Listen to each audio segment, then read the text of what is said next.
A haul of 28 luxury cars stolen to order have been recovered by police at Southampton docks in what authorities say is one of the biggest recoveries of its kind. The vehicles were tracked to Uganda in Africa, and police have been working with Interpol and the Ugandan authorities to have them returned. Let's join our Home Affairs correspondent Emma Vardy. She's in Southampton tonight. Emma. Sally, hundreds of thousands of cars are brought in and out of Southampton docks every year, and police say stolen vehicles being shipped out for sale in Africa is a major problem for the UK. Well, today, after an international operation, some £750,000 worth of stolen vehicles have been recovered here, all in one go. Finally, arriving back on UK soil, this stolen car provided the clue which first got police on the trail. A company which looks after fleet vehicles had installed trackers in cars given to customers.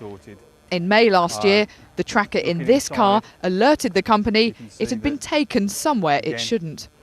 The car was telling us it was in a container in Le Havre, in the harbour in France.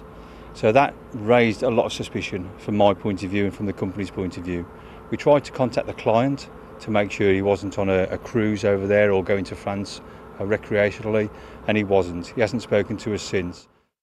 They continued tracking the car and found it was taken from Le Havre over to Oman in the Middle East. From there it was moved to Mombasa in Kenya, and finally over the border into Uganda.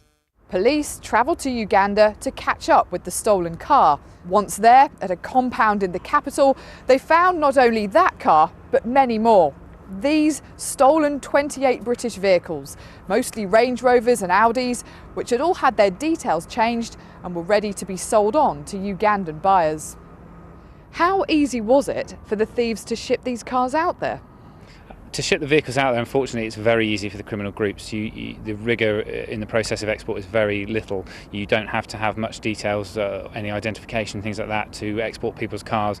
Over the past 4 years, the National Vehicle Crime Intelligence Service says it seized some £7 million worth of stolen cars being exported out of Southampton alone. Now these cars are back from Uganda. The next job is to try to reunite some of them with their British owners. Well, this container port, authorities know all too well, is a route that criminals can exploit.